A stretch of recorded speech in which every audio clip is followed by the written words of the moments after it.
오늘 본문은 예수님께서 벳세다라는 광야에서 수많은 사람들을 먹이신 우리가 잘 아는 오병이어 표적을 행하신 직후의 일이죠.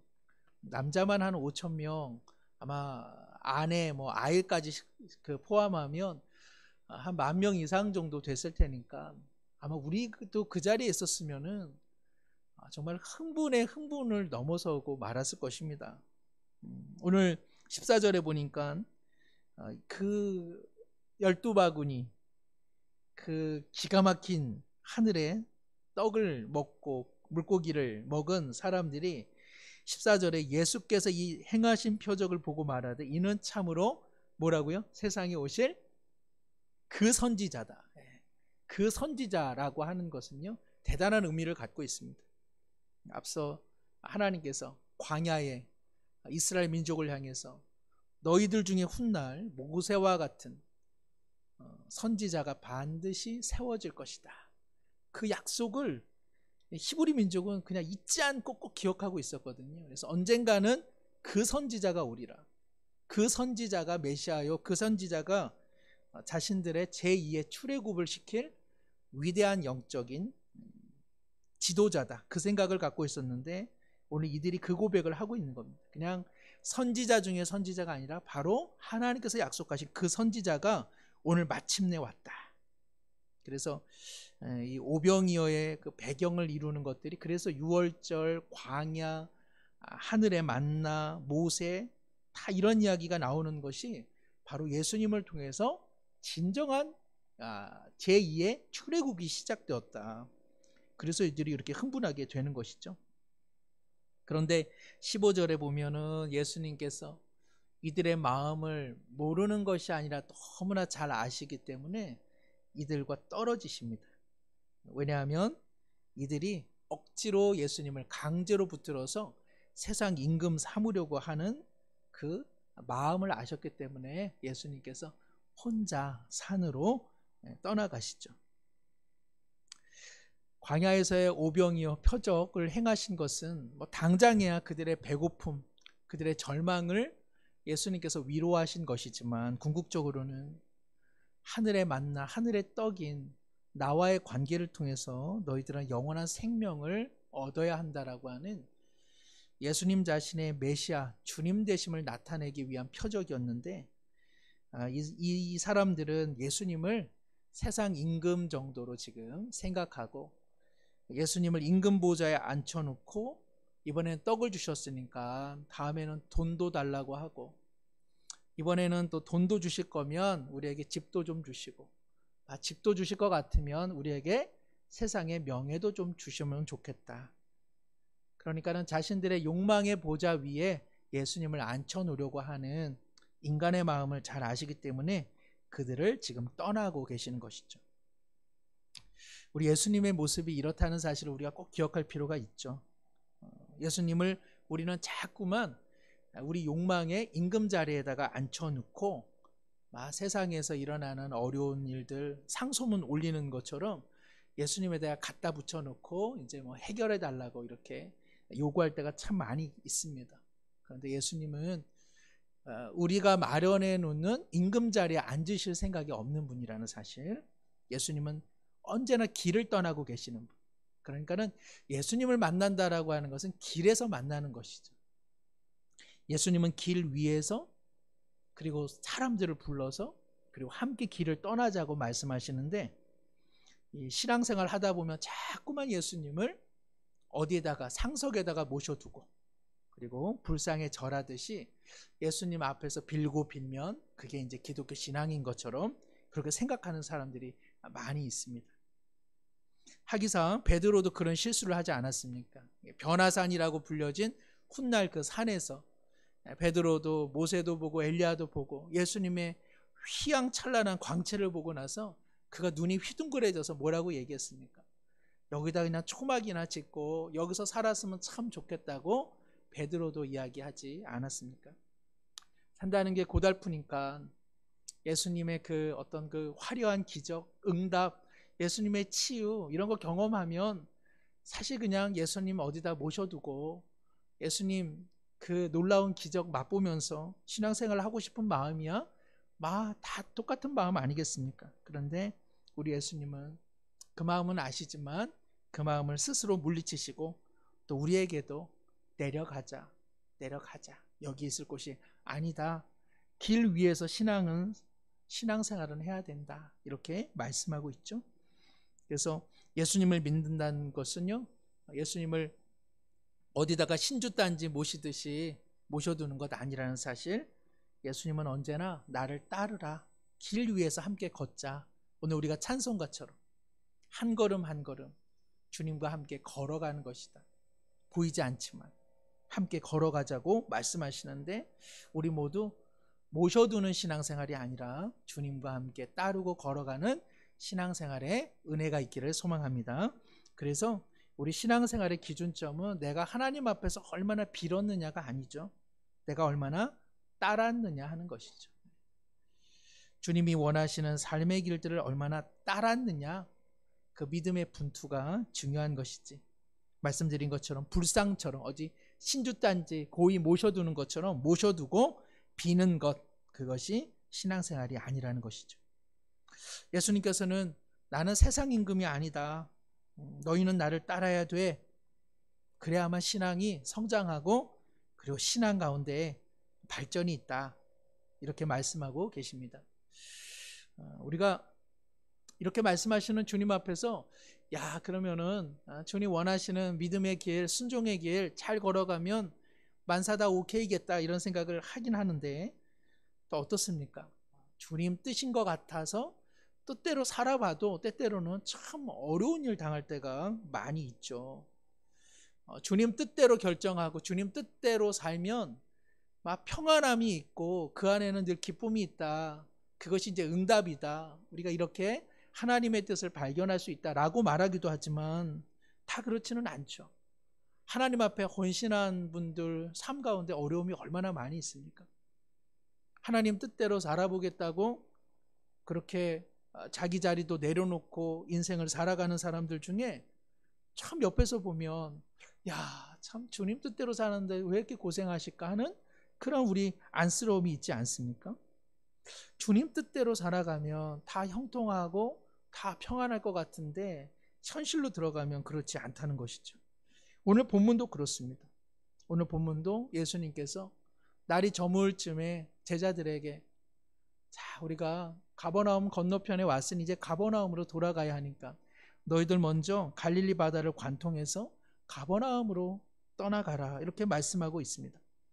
이렇게 말씀하시니까 제자들이 예수님 없이도 갈릴리 바다를 넘어가는 일 알겠습니다 하고 순종하면 만사다 좋아야 하는데, 오늘 읽은 본문처럼 일이 여의치가 않습니다. 오늘 보니까 17절에 배를 타고 바다 건너 가버나움으로 가는데 날이 이미 어두웠다. 벌써 불안함을 우리 가운데 주고 있죠.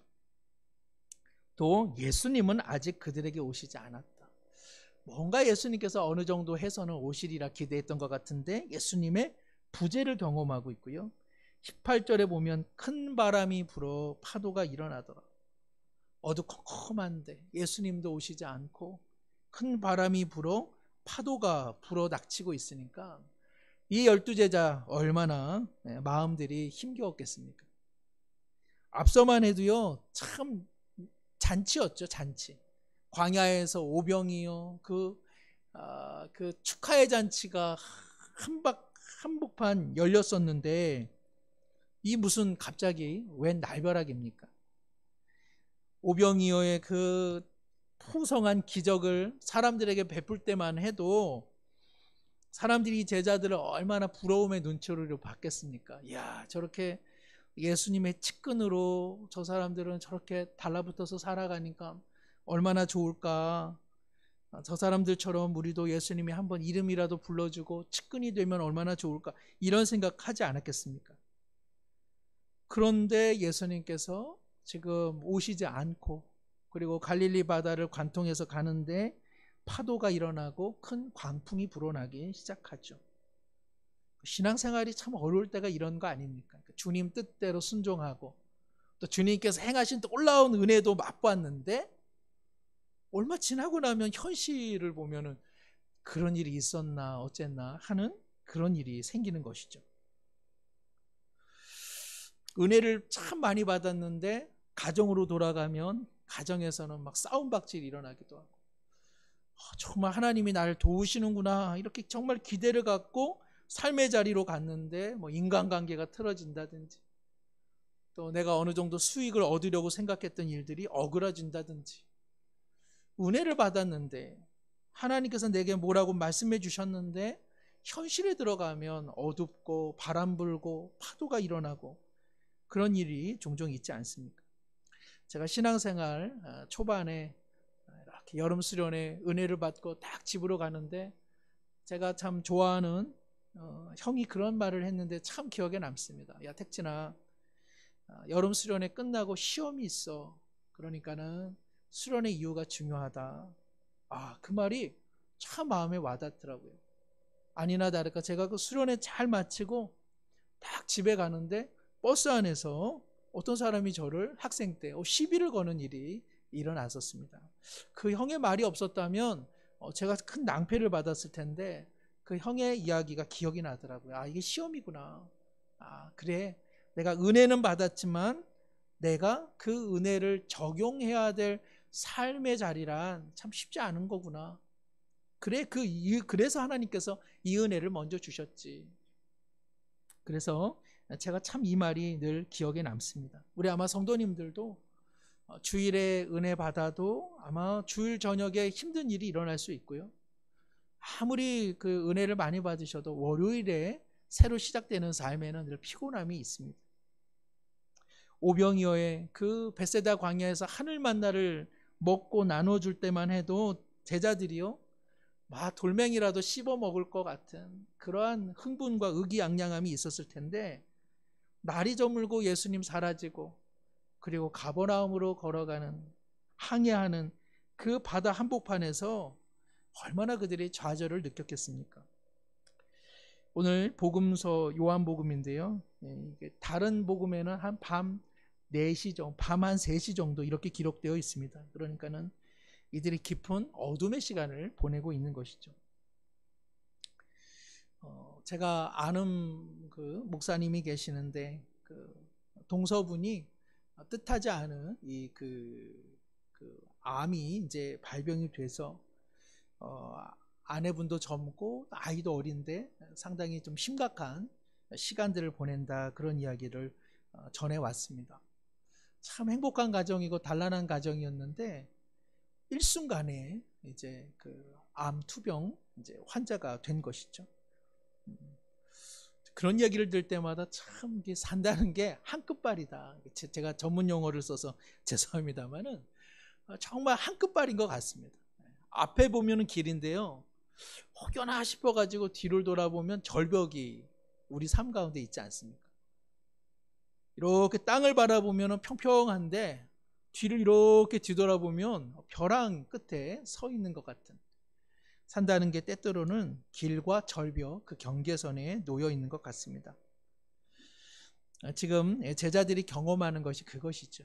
낮에는 오병이어의 그 놀라운 은혜가 있었지만 어둑한 밤에는 그들이 절망을 경험하고 있습니다.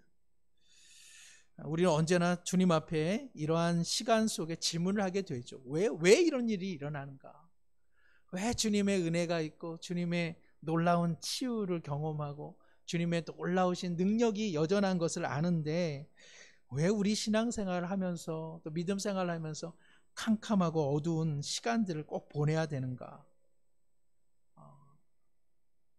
정답이 참 없는 것 같습니다, 때때로는. 그러나 한 가지 우리가 분명히 아는 것도 있죠. 그것은 하나님께서, 예수님께서 우리의 신앙생활 가운데 훈련을 시키신다는 사실, 이것을 꼭 기억할 필요가 있습니다. 하나님께서 또 우리 주님께서는요, 우리 신앙생활 할 때 반드시 훈련의 시간을 보내게 하신다는 것. 훈련을 통해서 우리의 모난 것은 좀 꺾으시고, 또 우리가 다듬어져야 될 것들은 또 원만하게 다듬어 가시고, 또 훈련과 어려움이 아니고서는 주님의 뜻을 발견할 수 없겠다 싶으면 그 어려움들을 언제나 허락하고 계시다는 것이죠. 그러한 어려움, 그러한 훈련, 그러한 고통이 아니고서는 주님을 발견할 길이 없기 때문에 하나님께서 때때로 아픈 마음이지만 우리 가운데 그러한 어려움의 시간들을 반드시 허락하고 계시다는 겁니다. 우리 신앙에는요, 반드시 훈련이 있더라. 우리가 영적으로 성장하고 주님의 마음을 알기 위해서는 지름길이 없더라. 하나님께서는 반드시 우리를 연단하시고 빚으시고 훈련을 시키신다는 것이죠. 예수님께서 제자들을 갈릴리 저편으로 이처럼 예수님의 부재 속에 보내지 않았다면 그들은 예수님에 대한 부분적인 생각만 갖고 있었을 것입니다.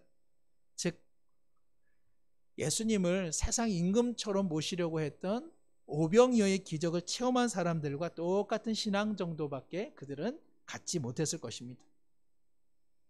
왜 하나님께서 출애굽한 이스라엘 사람들을 가나안 한 2주 정도면 들어갈 수 있는 그 길로 인도하지 않으셨습니까? 하나님의 목적은 가나안으로 인도하는 것이 아니라 하나님의 마음을 배워야 하는데, 가나안으로 신속히 이동하게 되면 이스라엘 백성이 하나님의 마음을 배울 수가 없게 되는 것이죠. 그래서 하나님께서는 출애굽한 이후에 가나안 그 입성하기 전까지 광야에서 숱한 시간을 보내게 하신 까닭도 여기에 있습니다. 광야가 아니고서는 하나님을 만날 수 없게, 광야가 아니고서는 이스라엘 민족이 거듭날 수 없기 때문에 하나님께서는 광야길로 그들을 인도하신 것입니다. 사랑하는 성도 여러분, 하나님께서도 우리 가운데 때때로 어려움을 허락하시는 까닭, 그것이 가정의 일일 수도 있고, 그것이 관계의 일일 수도 있고, 그것이 우리의 삶의 일과일 수도 있고, 또 먹고 살아야 되는 우리의 경제의 이야기일 수도 있고, 그 무엇이든 간에 그와 같은 고통을 때때로 허락하시는 이유는 그 시간을 통해서만 하나님을 발견할 수 있기 때문인 것이죠. 우리 마음이야 신앙생활 잘 하나님 앞에 잘 보여서 하나님을 우리의 욕망의 자리에 은근히 임금님처럼 모셔두고 그냥 빌고 빌면서 이렇게 신앙생활 하면서 우리 삶의 재앙이나 어려움들은 다 피해갔다가 평안한 가운데에 천국에 입성했으면 좋겠다. 이것이 다 우리의 속마음이 아니겠습니까? 그런데 하나님께서는 그렇게 하지 않으신다는 사실. 하나님은 우리의 그러한 종교심을 알고는 계시지만 그 종교심을 그냥 흔들어 버리시는 것이죠. 우리를 공주마마 떠받듯 가마에다가 예쁘게 태워가지고 천국에다가 입성시키고자 하시는 마음이 하나님에게는 없다라는 것입니다. 하나님께서는 반드시 우리를 훈련시키시고 연단시키시고 하나님이 어떤 분인지를 삶을 통해서 생생하게 경험시킨 이후에 우리를 영원한 하나님의 나라로 인도하신다는 사실입니다. 이것을 꼭 기억해야만 우리가 신앙생활할 때 시험에 빠지지 않고 넘어지는 일에서 다시 일어설 수 있습니다. 신앙을 늘 재앙으로부터 모면하는 어떤 수단으로 여기기 시작하면 조금만 어려움이 있어도 왜 하나님 이러시냐고 삿대질하게 되는 것이죠. 그런데 우리가 믿는 하나님은 그런 하나님이 아니십니다. 네가 나 잘 믿으면 아무 일도 없이 그냥 좋은 일만 있을 거야 이렇게 말씀하시는 분 아니라 잘 믿어도 잘 믿도록 깨어지는 일이 있어야 된다. 잘 믿고 싶냐? 그러면 훈련이 있어야 된다. 그 훈련을 통과해야 된다. 이렇게 말씀하시는 것이죠. 제가 참 수학을 못합니다. 제가 진짜 죄송합니다만 조금 그 노년이 되면 저에게 있는 작은 꿈이 뭐냐? 그것은 이제 수학 정석을 한번 배워보는 겁니다. 그래서 수학 1, 수학 2, 수학 1만 좀 배우고 싶어요. 따로. 그래서 이게 이렇게 푸는 거였구나. 근데 제가 참 수학을 못하는데 수학을 못할 수밖에 없습니다. 왜냐하면 수학 공부를 사회 공부하는 것처럼 암기를 했습니다. 공식을. 그리고 문제를 하나도 안 풀고 대입시험을 봤기 때문에 수학 점수가 아주 안 좋았습니다. 근데 상대적으로 국어 점수는 좀 좋았어요. 국어 점수가 좋았던 것은 엄청 국어 문제집을 많이 풀었습니다. 그러니까 간단한 거죠. 수학 점수가 좋은 사람은요, 수학 문제를 많이 풀어서요. 영어 점수가 좋은 사람은 영어 문제를 많이 풀어서 그렇습니다. 어떤 사람이 신앙이 좋으냐? 신앙 훈련을 열심히 받은 사람. 신앙 중에 연단과 어려움이 있을 때 이것을 돌아서지 않고 돌파한 사람. 이 훈련 가운데 하나님의 뜻은 무엇일까? 내가 꺾여야 될 부분은 무엇일까? 내가 다듬어져야 될 것은 무엇일까? 내가 새롭게 발견해야 될 하나님의 뜻은 무엇일까? 하나님께서는 내 생활 태도와 내 언행과 내 사고방식을 지금 고치라고 나를 이렇게 훈련시키시는데 내가 어떻게 그러면 새롭게 주님 앞에 서볼까? 이렇게 다져지는 신앙에는 성장이 있을 것이요. 하나님께서는 나를 연단시키시고 훈련시키시고 여러 경로를 통해서 나를 새롭게 빚으려 하심에도 불구하고 이것을 거절하고 거부하고 예수님을 세상 임금처럼 모시기만 한다면 그러면 신앙에는 성장이 일어나기가 참 어려운 것 아니겠습니까? 신앙생활을 훈련 차원으로 여기는 분은 반드시 변화가 일어나죠. 그래서 생각이 변하고 세상을 바라보는 시야가 변하고 그리고 언행이 변해지고 사람을 대하는 것이 변해질 수밖에 없습니다. 그러나 신앙생활을 그저 빌고 비는 세상 임금 모시는 것처럼 하면 신앙생활이 다람쥐 쳇바퀴처럼 돌고 도는 것일 뿐 그렇게 성장과 변화가 일어나지 않는 까닭이 여기에 있는 것이죠. 오늘 19절에 보면 제자들이 노를 저어 10여리쯤 가다가 예수께서 바다 위로 걸어오시더라. 여기 10여리쯤은 그 헬라 어로 하면 한 30스타디온, 1스타디온이 한 180m 정도 된다고 합니다. 그러니까는 30스타디온 정도 이게 노를 저었던 것이죠. 그러면 계산해 보면 한 5km 정도 이제 노를 저었던 것입니다. 이 갈릴리 바다가 동서가 한 12km 정도 된다고 해요. 12km 정도니까 한 5, 6km니까는 그야말로 한 복판에 지금 이제 제자들이 있는 것이죠. 많이도 노를 저었습니다. 그때 누가 이제 걸어오십니까? 예수님. 예수님도 꽤 많이 바다 위를 걸어오신 거예요. 진작에 오실 거면은 좀 1, 2km 때 딱 오시면 좋겠는데 예수님도 꽤 많이 바다 위로 이제 성큼성큼 걸어오신 것이죠. 꽤 많이 우리가 훈련을 받아야 되는 것 같습니다. 인생의 한복판. 때때로 주님께서 어떠한 뜻을 갖고 우리 가운데 훈련시키시는 그 시간을 우리가 때때로 참 많이 견뎌내야 되는 것 같습니다. 마가복음 6장 48절에는요. 이 내용을 바람이 거스름으로 제자들이 괴로이 노를 젓더라. 괴로이 고생하면서 노 젓는 것을 예수님께서 보셨다 이렇게 기록되어 있죠. 예수님께서 참 연민의 마음을 갖고 보신 것입니다. 예수님께서 마음이야. 아이고 신앙의 뭐 훈련이고 신앙의 뭐 연단이고 빚어지는 것이고 사랑한다 내 딸아 사랑한다 내 아들아 아이고 그만두자 다 그냥 꽃가마에다 올라타라 그리고 다 천국에 가자 아이고 웬 고생이냐 이런 마음이 우리 예수님에게 왜 없겠습니까? 아마 우리 잔원희 권사님 집사님 뭐 다 모든 성도님들 자녀 기르실 때 자녀를 뭐 사람 되라고 훈련시키시다가 이렇게 바라보면 아이고 다 집어치우자 그냥 엄마 아빠가 다 해줄게 이런 마음 들 때가 있지 않습니까? 고생하는 거 보면 내가 고생하는 게 낫지 아이고 그만 마라 이런 마음이 들지 않습니까?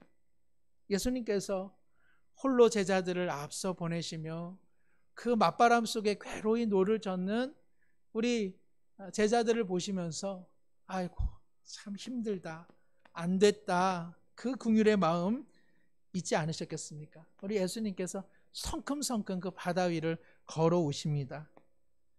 그렇게 오시는 예수님 봤을 때 제자들은 또 얼마나 기뻐했겠습니까? 정말 시장통에서 잃어버렸던 엄마 만난 듯 야 예수님이 오셨다 얼마나 마음이 행복했겠습니까? 사랑하는 성도 여러분 우리 주님께서 우리를 훈련시키시지만 훈련시키실 때 고생 좀 직살나게 해봐라. 이런 마음 아니라 아이고 얼마나 힘드냐, 버틸 수 있겠냐, 그러나 버텨내야 된다. 그래야 참 사람 되고 참 성도가 되고, 그래야 참 내 마음을 알게 된다. 그래야 우리가 참 관계가 맺어지는 것이다. 우리 주님께서 우리를 위로하시고 우리를 연민과 긍휼의 눈으로 바라보시는 줄로 믿습니다. 한 번도 주님께서 우리를 버리시지 않습니다. 때때로 홀로 있는 듯 망망대해 속에 갇혀 있는 것 같은 그 광풍과 바다의 요동침 속에서도 우리 주님께서 아시죠. 아시고 정말 우리가 더는 못하겠다, 너무 힘들어요 라고 하면 그 바다를 성큼성큼 다가오셔서 우리 인생의 바다 위에 올라타 주시는 줄로 믿습니다. 오늘 20절에 보니까 내니 두려워하지 말아라. 나다, 나야, 나. 뭐 이거는 사실은 이제 요한복음에서 참 중요한 말이죠. 에고에임이 나는 나다라고 하는 유명한 주님의 말씀이기는 하지만은, 뭐 이 상황에서야 야 내가 왔다, 됐다, 됐어, 잘 견뎠다, 아이고 힘들었지, 나니까 이제 두려워하지 말아라. 얼마나 좋은지 21절에 보니까 제자들이 기뻐서 예수님을 배로 영접하니. 맨 처음에 다른 복음서에는 이제 이게 헛개비인지 유령인지 귀신인지 싶어가지고 의심의 눈초리를 봅니다마는, 요한복음에서는 이 모든 것들을 다 거두절미하고 제자들이 얼마나 기쁜지 예수님을 배로 영접했다. 제자들은 새로운 차원의 지금 예수님을 경험하게 된 것입니다. 그러니까는 이 광야에서 양식을 주시는 하늘의 만나로서의 예수님을 어렴풋이 경험했지만, 바다라고 하는 것은 히브리인들에게는 언제나 공포의 대상입니다. 그래서 무질서, 그리고 그 혼란, 이것이 바로 유대인들에게는 바다가 주는 이미지입니다. 그래서 요한계시록에 보면 수정같이 맑은 바다 이렇게 되어 있는데, 왜 수정같이 맑은 바다라고 언급하냐 하면, 바다라고 하는 것은 그 속내를 볼 수가 없죠. 그런데 예루살렘 도성에서는 그 바다가 수정같이 맑기 때문에 안을 볼 수가 있습니다. 그래서 그 바다는 새로운 은혜의 바다가 되는데, 오늘 예수님께서 그 바다를 제압하시면서 이들에게 다가오셨으니까 이 제자들에게는 훗날 이 사건이 어떻게 기록되느냐, 이야 정말 예수님은 하나님의 아들이시구나, 무질서와 혼란을 대표하는 바다라고 하는 이 영적 어둠의 세력을 한 번에 제압하신 분, 바로 이분이시구나. 이 깨달음은 제자들이 바다 한복판에서 직접적으로 경험하지 않고서는 배울 수 없는 경험이었습니다. 예수님께서는 그 경험, 그 지식을 이들 가운데 알게 하시기 위해서 이 훈련을 그들 가운데 허락한 것이죠. 이 훈련을 잘 마쳤을 때 21절에 기뻐서 배로 예수님을 영접하니, 그 구절이 어떻게 됩니까? 배는 곧 그들이 가려던 땅에 이르렀더라. 예수님을 새로운 차원에서 모신 이후에, 예수님을 훈련과 연단의 과정 속에 새로운 인식 속에 예수님을 모셨을 때에 그들은 예수님과 동행하여 그들이 가야 할 소망의 항구에 온전히 다다랐다고 성경은 말씀하고 있습니다. 사랑하는 성도 여러분, 신앙에는 반드시 훈련이 있습니다. 훈련을 거치지 않은 신앙인은 종교인으로 살다가 마감될 확률이 참 큽니다. 신앙을 훈련의 차원에서 이해하는 사람은 고난과 역경과 어려움이 있어도 이것을 하나님의 또 다른 은혜의 섭리로 받아들이고, 이 훈련을 통해서 내가 배우게 될 주님은 무엇일까? 내가 모나고 내가 여전히 변하지 않는 모습들에 어떠한 변화가 있을까? 이러한 기대감을 가지면서 신앙생활을 하게 되는 것이죠. 그러니까 이런 신앙생활은 계속적인 성장이 있고 변화가 있고 역동이 있습니다. 그러나 신앙생활을 그야말로 비는 신앙생활로 하면 그냥 쳇바퀴, 그냥 돌고 돌다가 그냥 끝나버리는 신앙생활이 되는 것이죠. 이 제자들은 갈릴리 바다에서 잘못하면 좌초될 수 있었습니다. 그 폭풍 속에서 그냥 계속 빙빙 돌 수 있었겠죠.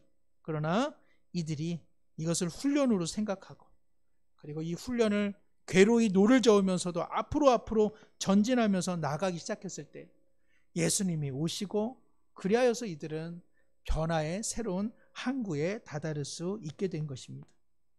그렇다면 오늘 우리의 삶 가운데 경험하는 영혼의 깊은 밤, 영혼의 깊은 고통, 그 파도, 풍랑도 다 주님의 어떠한 섭리가 있는 줄로 믿습니다. 우리가 그것을 정말 주님의 은혜의 한 섭리로 받아들이고, 그것을 우리가 믿음으로 다시 한번 견뎌내기 시작한다면 성큼성큼 우리 가운데 오시는 주님, 우리가 더욱 깊이 만나서 주님께서 가라고 말씀하신 소망의 항구로 우리 모두 인도함 받게 되는 줄로 믿습니다.